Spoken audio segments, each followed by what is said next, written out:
Hindi ko alam kung bakit laging ganito ang trato ng tadhana sa atin. Tao lang naman tayo, marunong magmahal. Wala naman sigurong masama kung ipaglalaban natin to.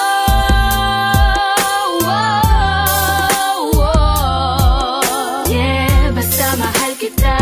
Ano bang pakya nila? Mahalaga'y masaya tayong dalawa. Hindi lahat ng pagngiti kasiyahan ang dahilan. Minsan yun lang ang paraan upang ating mapagtakpan ang kalungkutan. At ang tangi kong pinanguhugutan, mga alaala natin upang di mapangunahan ng pangangamba. Nakaamba man na hindi posibleng masaktan. Nakadepende pa din yan kung sila'y papakinggan. Mga komentong nagnanais tayong paghiwalayin. Mga pagtatalo natin pilit sumusubok din sa dami ng nagtatangkang